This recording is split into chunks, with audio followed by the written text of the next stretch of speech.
boas notícias para você. Aqui é o seu irmão em Cristo, Hubert Angel. Saúdo você em nome de Jesus, nosso Senhor e Salvador. Venho até você com toda a humildade e amor para compartilhar o que o anjo do Senhor me mostrou sobre eventos que estão prestes a acontecer e que sobrevirão à igreja se não houver um arrependimento verdadeiro. No dia 28 de abril, uma visão foi transmitida ao meu espírito, carregada de agentes e dos elementos necessários para que fosse entregue. É por isso que estou neste lugar compartilhando com você o que o Senhor me disse. Oro para que todo apóstolo, profeta, evangelista, mestre, pastor, ministros leigos e todas as pessoas que se preocupam com a vinda do Senhor Jesus Cristo sintam os ecos trêmulos do coração de Deus. Isso não foi um sussurro suave, mas um clamor estrondoso vindo dos céus. Um clamor que atingiu profundamente a minha alma. Eu entendo isso porque sou um profeta. Me vi de pé à beira de igrejas, governos, partidos políticos, organizações onde os anjos do juízo estavam posicionados pelo Senhor. Não era algo com que se pudesse brincar. Suas formas radiantes incorporavam uma autoridade que enchia a atmosfera de admiração e terror. Estou falando de verdadeiro terror. A voz do Senhor ressoou crua e poderosa, e ele disse: eis o juízo. Eu pude ouvir 3 vezes: eis o juízo, eis o juízo, eis o juízo. E fui envolvido por angústia. Um coro de clamores perfurava o silêncio, cada som impregnado de tristeza, vozes carregadas com o peso da condenação. Estou falando de ministros, profetas, apóstolos, sobrecarregados pelo peso da condenação e do desespero. Era uma sinfonia de sofrimento. Cada nota um lembrete da decadência moral. Ou melhor, da decadência moral que invadiu nossos santuários. Anjos pairavam prontos e determinados, com suas espadas desembainhadas ao som de cada palavra do céu, preparados para sustentar a verdade em um mundo tão desesperado por amor que está manchado pelo juízo. Meu coração se partiu ao ver rostos conhecidos no ministério, rostos conhecidos no governo, em círculos políticos, nos negócios, até mesmo aqueles que deveriam pastoreá-los, sem nenhum amor, alguns soterrados pelo peso de atirar pedras contra seus irmãos e irmãs em Cristo. Eram ministros atirando pedras uns nos outros. Lágrimas escorriam pelo meu rosto ao ver guerras começando e ouvir gritos de guerra. O sofrimento me envolveu. Estou falando de um sofrimento real que você podia sentir até mesmo em visões. Era um som que me abalou até o mais profundo do meu ser. Sua presença divina tocou meu coração, me impulsionando a proclamar. Ele me disse: abra a sua boca e declare aos meus ministros, a cada apóstolo, a cada profeta, a cada evangelista, mestre, pastor, declare a eles, a qualquer um que tenha um coração para ouvir, declare a eles. Você foi designado para compartilhar o meu amor, não o julgamento. Foi isso que ele disse. Minha respiração acelerou, uma urgência percorrendo minhas veias. Estou falando que eu podia sentir tudo em minhas veias, em cada poro do meu ser, em cada célula do meu corpo. Eu podia sentir. Ele disse: agora é o momento do silêncio. Sua voz ecoou em meu ser, cheia de autoridade e compaixão. Eu senti o peso do coração de Deus. Irmãos e irmãs, irmãos ao redor do mundo, eu senti a compaixão do coração de Deus, ansiando por unidade entre o seu povo. Não uma unidade manchada pela amargura, desconfiança, injustiça, cisma, onde alguém diz: este é meu, e condenação disfarçada de preocupação pelo corpo. Você conhece pessoas que andam por aí pregando condenação, como se tivessem sido enviadas por Deus. Ele disse: não, eu não enviei ninguém, nem coloquei ninguém em tal ministério no meu campo. Então ele se voltou para mim e disse: reconstrua os altares do meu povo com amor. Seus clamores eram definitivos. Minha ira está diante de mim. O julgamento está começando dentro da minha casa. A cada dia, a igreja se fragmenta sob o peso de uma atitude julgadora, agarrando pedras para lançar contra outros ministros. Um ministro lutando contra outro. Outro ministro lutando contra outro. Eu não enviei vocês para se condenarem uns aos outros, ele disse, mas para abraçar, elevar e curar. Porque tantos ministros abriram feridas que não têm poder para curar. E dizem que foram enviados por mim. E o Senhor disse: não sou eu. Então eu o ouvi falar com clareza e poder. Ele disse: diga aos ministros em toda parte que se arrependam. Aqueles que se fizeram capitães sobre o meu povo, condenando-os, eles devem se arrepender, pois eu nunca falei com eles. Eu nunca os enviei. Sim, muitos são meus, ele disse. Mas eu nunca os enviei ao campo para realizar tal tarefa, pois todos são meus servos, e todo servo segue ou permanece diante de seu senhor. Foi isso que eu disse. No entanto, alguns deles, ele disse, estão cheios de sinceridade e zelo, mas não do meu zelo. Seja lá o que eles pensem que eu os enviei para fazer, eu nunca enviei. Ele disse, eles dizem muitas coisas movidos pela preocupação de seus próprios corações, não do meu. Sim, o que dizem está correto. As preocupações deles são reais. Então diga àqueles cujas vidas estão fora de ordem, que servem no meu campo por dinheiro, por ganho material, que o julgamento começará pela casa de Deus. E avise aqueles que estão poluindo a minha casa com o pecado. Não há mais volta. O julgamento está começando. Então eu vi anjos do julgamento, anjos protestando, parados ali como se fosse um tumulto. E ele disse, vocês zombaram da minha graça e tomaram o meu amor como garantido. E eu estou voltando em breve. E o meu forcado de joeirar está em minhas mãos. E tudo o que eu preciso é que a minha igreja se mova em amor, não que lute entre si e atire pedras uns nos outros. Ele faz uma pausa. A atividade da hoste celestial aumentou ao meu redor. Eu podia ver, sentir e cheirar cada cor. Estou falando sobre sentir o cheiro de uma cor, não apenas o cheiro de uma coisa. Estava tudo ao fundo. Eu podia ouvir uma linguagem que eu não conseguia entender, bela e celestial. Era como se fosse um caos, mas bem planejado. E ele foi até meus fracassos e as ruínas dos altares, e eu pude ver meus próprios pecados, minhas próprias falhas. E ele disse, os altares foram negligenciados por causa da condenação. Um grito de angústia irrompeu dentro de mim. Perdoe-os, ele disse.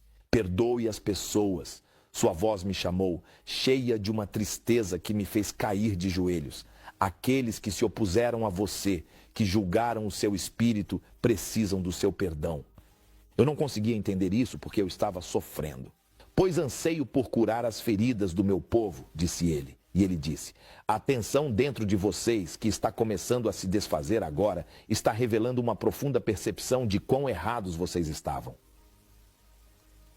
Ele diz, você também precisa perdoar. Como isso é possível, Senhor? Eu tive que perguntar. A dor na minha voz refletia as minhas próprias lutas. O tempo do meu retorno está próximo, ele respondeu.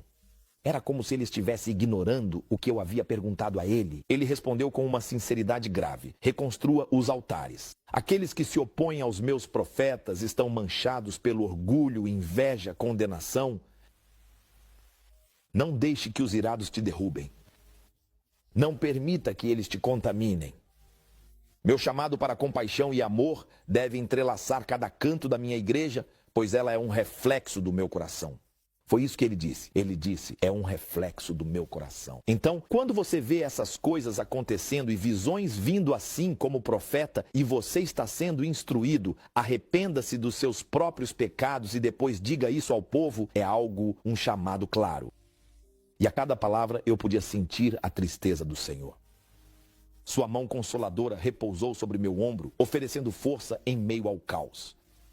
E ele disse o seguinte, você permitiu que os ataques daqueles que eu nunca enviei te influenciassem. Isso era real, era verdade. Ele disse, você permitiu que todos que te poluíram continuassem te poluindo. Você se desviou do chamado divino do amor, desperdiçando seu tempo com mágoas, em vez de abraçar o poder curativo do perdão. Isso foi direcionado a mim, não era para você. Então ele disse, não abandone seu propósito pelas sombras passageiras do conflito, porque eu nunca enviei as pessoas que se levantaram para te atacar. Elas fizeram isso atrás de púlpitos para os quais eu as enviei para outra coisa. Eu lhes dei uma missão. Então seus olhos se encheram de lágrimas, lágrimas de amor divino e compaixão rendida. Eu não enviei ninguém para julgar. Pelo contrário, eu envio você para amar e envio eles para amar. Um amor que transcende as falhas, os fracassos da humanidade, esses fracassos do meu povo. Há um mundo desesperado pela minha graça, mas vocês têm usado seus púlpitos para atacar uns aos outros, e é através das suas ações que eles verão o meu amor. E com esse entendimento, senti um profundo senso de propósito crescendo dentro de mim, assim como você deve sentir enquanto estou falando com você agora e transmitindo o que o anjo do Senhor me mostrou e o que o Senhor me mostrou naquela visão no dia 20 de abril. O chamado à ação era ser um agente para restaurar a sacralidade do profético, do apostólico, do evangelístico, dos ministros, pastores e mestres, para reconstruir seus altares marcados pela divisão e principalmente pela condenação, e para incorporar o amor que precisa desesperadamente brilhar nos cantos escuros dos nossos corações. Lembro-me dele dizendo: como meus filhos, ouçam isso, ouçam isso. Como meus filhos, vocês não são meramente vasos disseminando minha mensagem ou meu amor, vocês são reflexos do meu coração. Isso foi poderoso. Vocês são os reflexos do meu coração e as pessoas me verão através de vocês. O mundo me vê através de vocês, ele disse. Ele diz, através de suas ações, sua pureza, seu propósito, sua constante criação é o que o mundo verá. E então ele disse algo importante. Ele disse, para alguns, o único evangelho que eles lerão é você. Por isso, eu suplico a vocês, irmãos e irmãs, que permaneçamos firmes contra a maré de julgamento que cresce dentro de nossas igrejas. Que o amor expulse as sombras da raiva, do ressentimento e da condenação.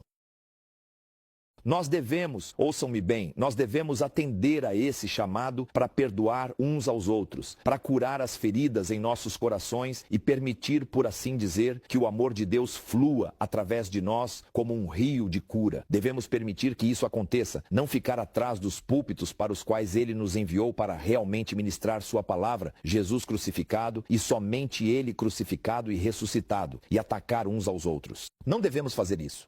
Seu retorno é iminente, irmãos e irmãs.